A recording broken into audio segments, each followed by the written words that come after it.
we're back. To my utter surprise, Darkwing Blast has come and released, and Adventure is still legal, which means Noble Knights were put in the difficult position of actually having all the tools we've been planning on using for months. Now, Fibrax is gone, which was a bit of a bummer at first, and it definitely impacted the way the deck was built, but it is arguably stronger than it has been in a very long time. The difference is the deck plays a little bit more traditionally now. The deck does still have a core line, and we'll get into it in a moment, but there's a lot more freeform kind of feeling out how it's going to work that you need to go through before when looking for your end board. So, I do have several replays to show, as well as some combos, but the most important thing to talk about here is actually going to be interactions, because rather than building for a specific combo, we're building to optimize the rates at which we see different pairings of cards that work well together. Because Adventure is still legal, we are still using the Adventure engine. We are also using the Pendulum engine to access Round Table. Both of these are things I have detailed in the past in previous guides to the deck, but we'll go over it all together here as well. So, to start with deck building, for the Adventure portion, we are actually going extremely heavy. We have our Griffin, we have a copy of Magicore, we have two different equips, Dunal and Dracoback, we have triple Destiny, triple Right, and triple Aquamancer. Now, why would we build this heavily? Well, most Adventure decks really just build to go right into Token and get Griffin, so that's why they'll run one of these as a Garnet, and if they don't see a way into Right, the engine doesn't really function for them. For us, the engine is a little more useful, and while Griffin is a very useful component of it, and as a protection for Assault, it is the best way the engine can come out, it serves a lot of other purposes as well. So, Fateful Adventure is actually the most important card for the engine in how we use it, and that's because it has three useful functions. The first is the protection from battle while something is equipped. It comes up more than you think, and people always forget about it. The second is that it can protect Assault via Griffin if you have the token up. The third is that it provides a degree of hand fixing, because Fateful lets you swap cards in your hand for more useful components. If you just need a level 4 body, you can search and pitch Aquamancer and get Right. If you need a Fire Warrior to combo with, say, Renaud or Oliver, you can get Magicore, who can then summon for free if you have the token up going into Assault. It also will always add a Noble Arms equip spell to your hand in Dunal, which can be very useful for getting your Boars and Madral plays off. A Noble Arms that you can recycle every turn to let it fulfill a similar role to Gwen, who I'm not running in this build. For turn 3, that could, for example, mean bringing out Galahad via the trap, getting the equip, putting it on him, and recycling. Dracoback similarly has more utility here than you might expect, because the bounce happens when equipped to a non-effect monster, of which we run several. Arthur, Madral, Boars, and Gawain, or Galahad, all count as non-effect monsters when they don't have a Noble Arms equipped, which means we can get surprising amount of use out of Dracoback even without the token live. So the Adventure package is very, very powerful, and you're going to run a fairly large version of it. In fact, even if Right and Mancer and Water Enchanters were both limited, I'd be running Fateful. Now, cutting Fateful down to 2 is fine. We have tons of access for it. I'm just running 3 here, but you can play around. We are also running a fusion package, Instant Fusion and Triple Ready, specifically to access these two monsters. If we need a Fire Warrior or just a Warrior body for Assault, Swordsman. If we need a tuner to go into a big synchro like Power Tool Braver Dragon, we have Theseus. We are running the Pendulum package, which requires a total of 4 monsters, Ignite Paladin, 2 Ignis Phoenix, and 1 Majesty Pegasus. Now, the second one of these could technically be any Fire Warrior Pendulum, of which there are, I believe, 3 in the game. Or, I mean, not counting the Ignites, that's true. There are additional Ignites. But yeah, so you've got options there. But it needs to be a level 4. Now, finally we have the main body of the Noble Knights, and as always I've got my triple die on Arthur, I have a bunch of utility knights, and as with any build of United, you can kind of pick the ones you want, but it's more or less standardized. For me, I have my Manji and Brothers for grind, Kusnin for extension, who is a surprisingly useful card here because he can be summoned for free once you put the Adventure Engine up, thanks to Dunno, and Kusnin plus, let's say, Instant Fusion gets you into Braver, which will set up all of your plays, often without even needing the normal summon. So lots of cool synergy there. I've got Roland, which is used for table combos. Astolfo comes up, I'll show some lines with that. Galahad for recycling, Gawain, lots of useful cards. And you've got your Gearfried. The last part of deck building to look at is arms lineup. Equip spells are very tight. Metal Silver's back, great this format. You use it to set up lockouts where your opponent can't do a lot of targeting effects. Doesn't do as much against tier limit, but really good against a bunch of other decks. Living Fossils needed, Durandal's your Searcher.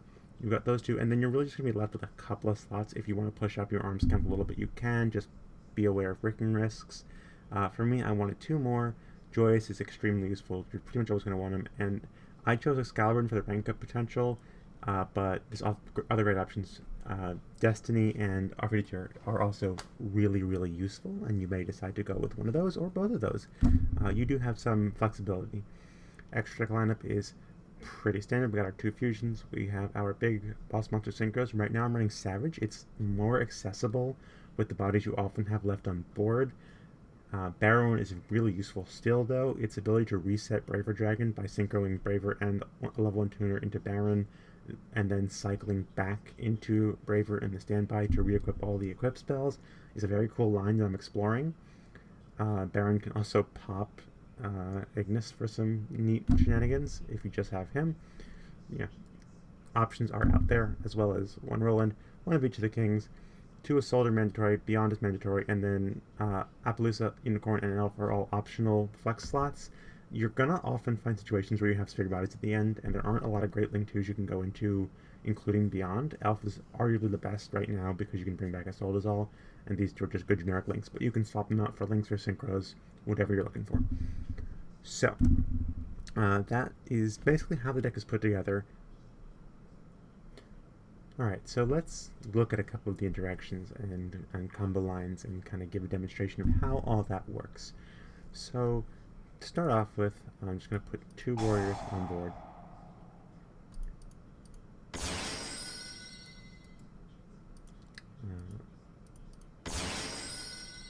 And do just the core pendulum line to show how that works.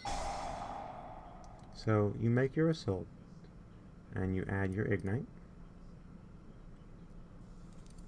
You're going to send 4 equips. 1 of them has to be Living Fossil. You're going to summon the Ignis Phoenix. Summon Beyond the Pendulum. Now this is a step you actually can skip if you have Durandal access, because you can just add the other Ignis Phoenix straight to hand using Durandal, which can save you the life point cost, so that's pretty nice. Put your scales on. A nice thing that comes when you don't need to do the Beyond portion is that because of the negation on your field after you resolve Beyond but before you Pendulum Summon, you are susceptible to hand traps like Nibiru at that stage, so if you can skip that, it's actually very good to do. So anyway, you're going to summon this one back out, pop the 2 to get your Renaud, and you want to use Ignis to summon Majesty. Majesty is going to get you Round Table, and Round Table we'll discard something. We're going to get rid of right now because I'm not showing that portion. Now, Round Table is a very interesting card. Renaud is going to get us back Living Fossil.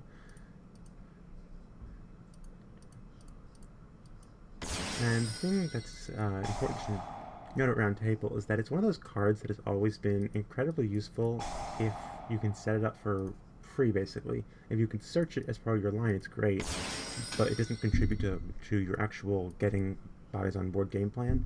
So it's something that we've kind of never had the ability to work with before it became searchable. Now that we have it, it provides very consistent setups for the dropping once again to Grave, which is one of the most important cards in the deck. So that's kind of the core here. Now you take these two bodies, you can exploit Elf if you've got nothing better to do with it.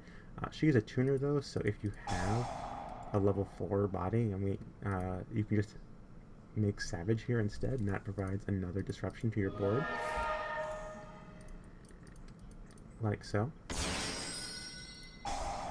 But the real show comes in the end phase with what Table enables.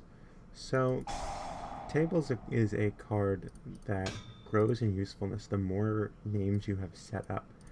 This right here is already a pretty strong board. This targeting lock does a lot of work. But let's look at what we can do to make this better. So let's get the Roland effect resolved and add something to hand. I love getting Gawain here because Gawain is very useful for comboing with a lot of your bodies that you'll summon for free, but we already use our Gawain, so we're going to grab a gear free. Always good to have a gear free.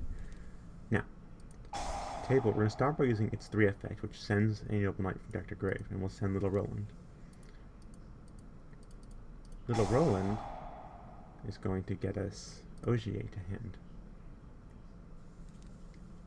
Next, we're going to use the 6 effect of Table to summon that Ogier, which will let us send the trap card, once again, to the graveyard.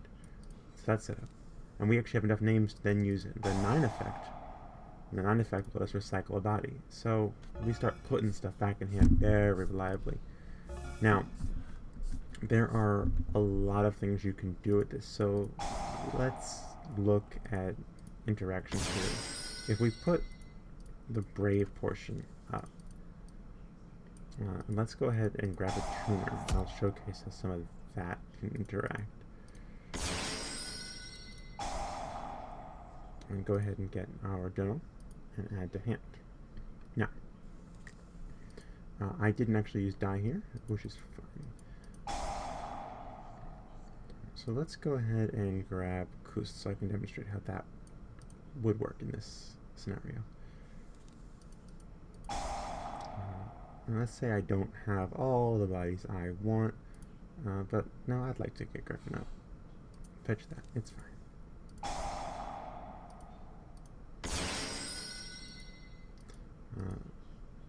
I need to have a warrior on board, so let's go ahead and normal summon Gawain. This can be any warrior at this point, especially because I have the arms, because Dunwell is an arm. Synchro into Braver. And Braver is going to immediately provide me the utility of a search, a recycle, and some protection, because with Metal Silver up, Isolde is now insulated from Imperm, Baylor, and Mourner. So already we have a lot of utility available to us. And if I go ahead and grab and summon her. Now, admittedly, you don't want to put Metal Silver in this zone. That's a mistake, but for demonstration purposes, it's fine. So already I have my bodies, but it gets better. So the pendulum line requires that Isolde's search go through. So let's go ahead and do that. And what we can do is chain block it using that Dunwell, because when you link away, Dunwell re-equips onto Adventure. And so you have that protection to go into your pendulum. And it's interactions like that that kind of build on each other to get you to where you need to be. You know, so we looked at if you just have Faithful, for example, and not the token, you'd still be able to get that. Oh yeah. So this, you can just go 2 warriors off of that. You'd be able to get the Fire Warrior. I'd like to swap this out for Faithful, actually, to show how that works a little bit. Just pull that out. You know, if I just need to fix my hand up, I can put Faithful on the board. And I can decide, okay, well, what is it that my hand really needs? Do I just need the body? Do I need the protection? Do I need a warrior? If I don't have a warrior, that can be a warrior.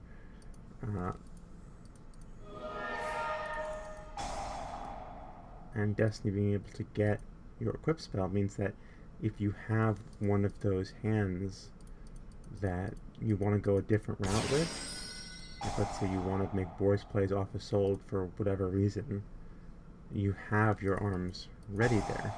So it's stuff like that, and there's a dozen different interactions with the deck that are enabled by these different combinations of cards.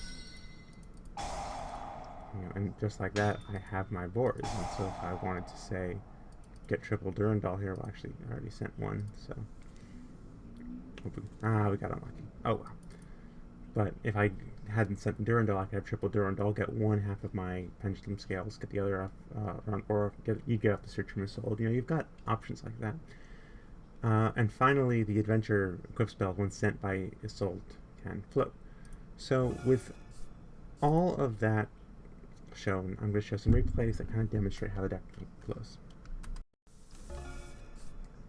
Alright, so this replay right here is going to demonstrate a really high ceiling combo, getting completely invalidated but coming back anyway. So a Wright's die opener gets us pretty much all the pieces in play that we're going to need. We have another warrior. If we don't, Journey can get us that warrior instead, but we have it, so we're fine.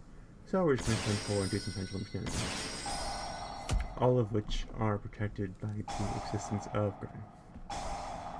Now, of note here is we're actually going to pendulum out Boars for some extension. This is a line that was shown to me by another user, Nova, on the Noble Knight Discord, which you should definitely join if you're interested in this deck.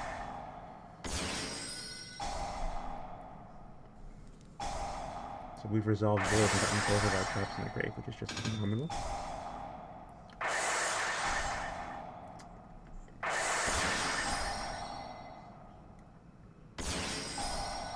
And this is really where you see the engine working together and building, because we had certain pieces we could use freed up searches and extension elsewhere to get Gearfried off of the Draco Slayer lines, using the equip spells on Braver to get pieces to extend into Charles, stuff like that.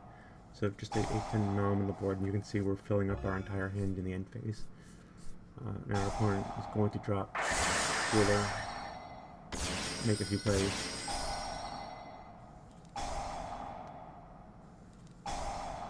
Unfortunate, but they can't kill us, and we have a lot of pieces in our hand that we can work with.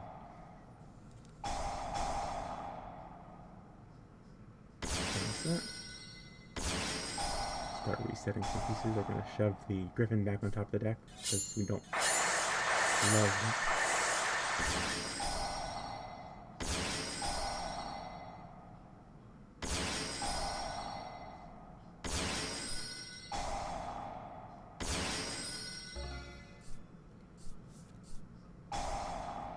But it's okay. So we can threaten out the Zeus here, equip to gear.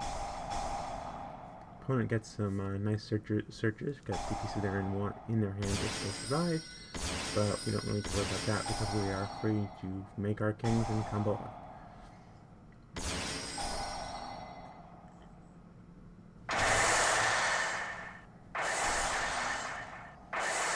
Now, unfortunately, because Charles was thrown back, we can't have Kings float into Charles, so he'll have to float into Roland, and we'll get our level 4 body another way, in this case using a Stalfo, I believe. And so we can make Charles, make Apo. In a reduced game state, this right here is often enough to seal it out.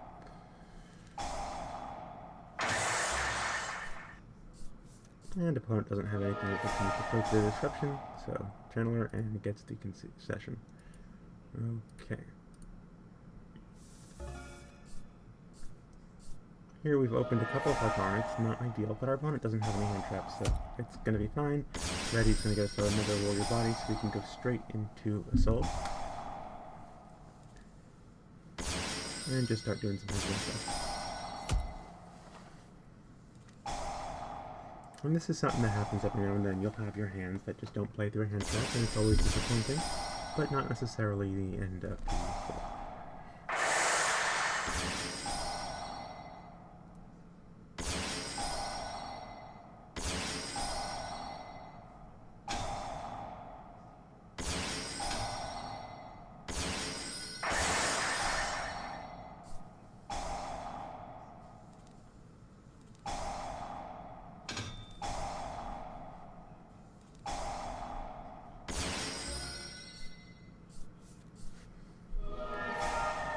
And we're set up with 2 disruptions right out the gate here.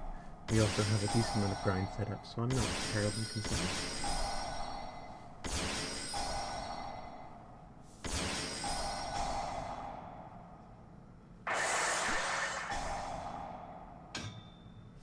And they go ahead and scoop nice and straight. Alright. Up against Speedroids, and we have a very adventure-focused hand, actually. 4 of the cards being adventure. A lot of redundancy is disappointing. It restricts the amount of useful stuff we have to work with. It also provides us some interesting opportunities to bait. Adventure is great at drawing out hand traps. People know to fear it. So we'll see what he makes. This guy is going to prove to be a little annoying to clear. I did not read it well enough, and that was on me at the time of doing this one.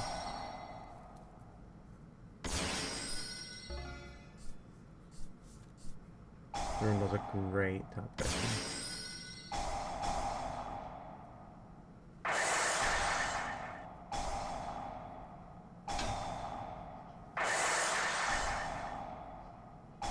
Go ahead and try and get that off the board. That exists.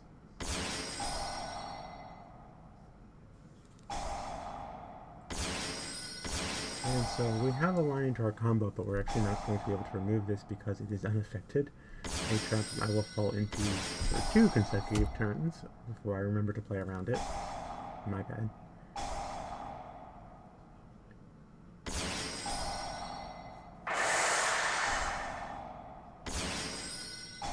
Now something of note here is that if you already used your Renata effect at this point in the combo, or so you don't have a way to bring him out, you actually have a level 4 tuner and a level 4 non-tuner on board. And so what you can do is actually, instead of Renata, you can search out Flint Lady or Astolfo or any of the level 1s and bring that to board instead, the same way, and then use level 1 there with her to make Roland, and then Roland and Ignis into your trials that way. So it's another thing you can do, and it does come up from time to time.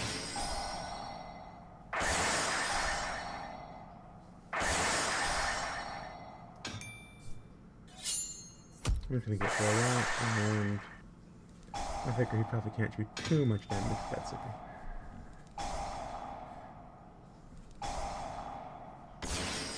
I should have put that in defense mode, I didn't, my bad. Lightning Storm is not the top deck he really needed, not very useful while you have a towers on board. But Speedroids have a lot of cool tools. Unfortunately, stuff like dice requires targeting, which you can't do as long as Metal Silver is in play. So we're going to get to come back to our turn relatively unscathed. I'm going to once again fall for the Crystal Wing Trap. I should have just taken care of it. I didn't. Okay.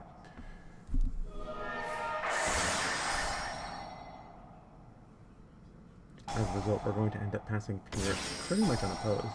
I'm going to grab Griffin so I can get another disruption on board and just figure he won't actually be able to clear this, and next turn I'll play around that correctly.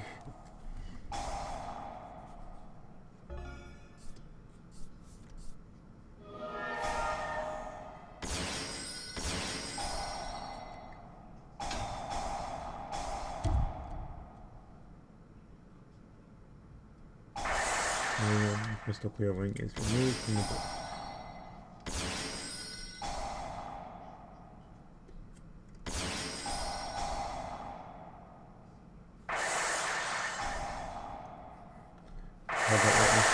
All of his time, but at this point it's exactly 1 set and phasing down pretty much every resource I could possibly want. There's not a whole lot he can do. We're going to take some steps just to get this off the board in case it's something powerful. It's not, and that'll be the game.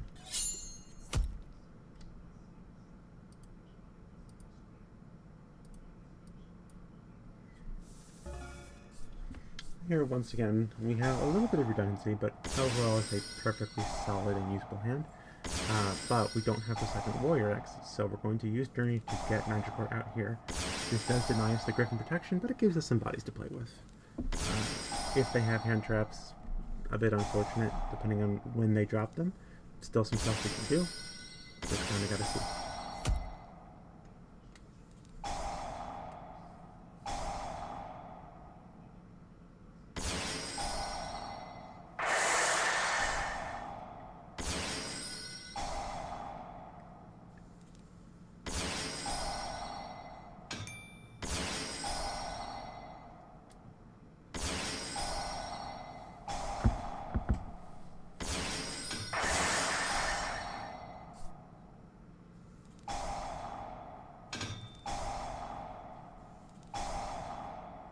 Good news is that while the opening was a little awkward, we're going to be ending our turn with every bit of equipment that we're going to want next turn set up. All we have to do is survive.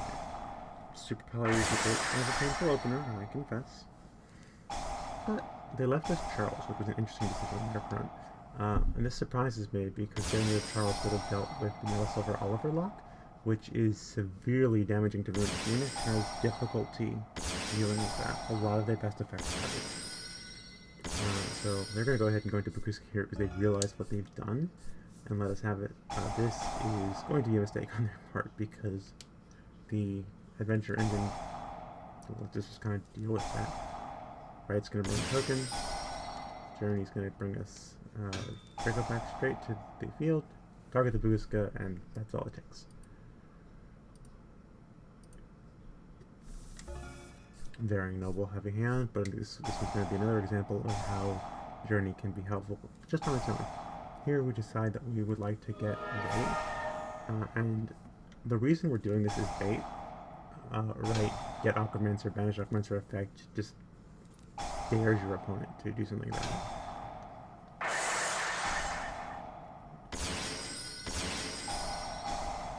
Unfortunately, they did have a hand trap, not the one we expected. Kind of disappointing. But they used it on the search, which means we have the summon to play with, so what can we do?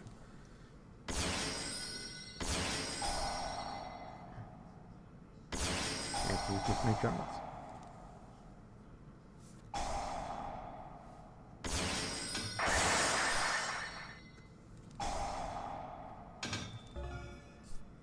Set the Charles target lock, hope that helps. That hurts. Now I realize what they're playing. That's even worse. What we are about to witness is just putting up with this for as long as it takes, because it's been several years and this card is still legal. The thing is, most Geist players do not have the patience to deck you out under 9, especially under 60. And while they can do Melisseek to poke, that is a lot of turns of poking for 500, and they almost always slip. So what we're going to do is just wait. Now, we do have main deck mechanisms that we can use to deal with this. We have ways to get Draco back to our hand, and Draco back on any of the vanillas would deal with this problem. I actually already have it set up, I just don't realize it. So I'm just going to keep biding my time, because Melisseek poke is a thing.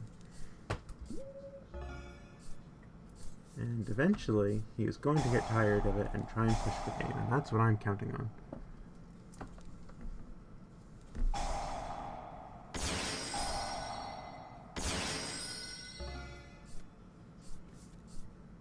And here he goes, and as soon as he does that, he is going to realize he messed up, because I have a lot more resources than he thinks I do. He's going to attempt to go for game here with a spoofing play. Oh, I'm sorry, that must be next turn, that's right. Trap setup here. I apologize. I have them reversed.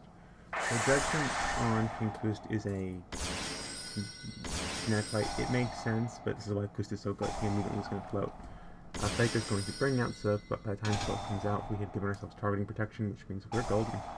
And we're going to go ahead and take care of that problem. And with all the resources that we acquired over the turns of waiting, At this point, there's really nothing he can do but just kind of sit here while we dismantle his board piece by piece.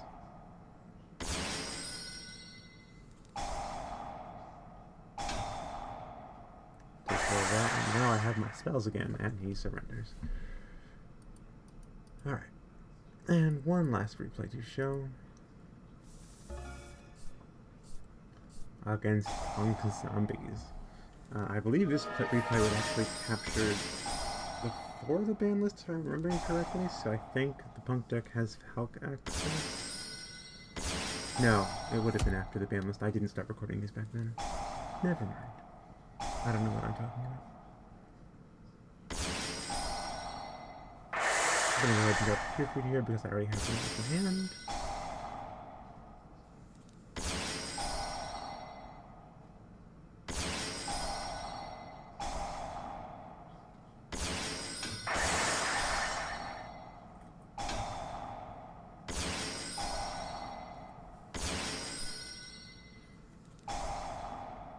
And the cool thing that Elf provides us here, and I had to pop this off the board, is an additional layer of targeting protection, which interacts with Metal Silver if you don't want to go the Oliver route.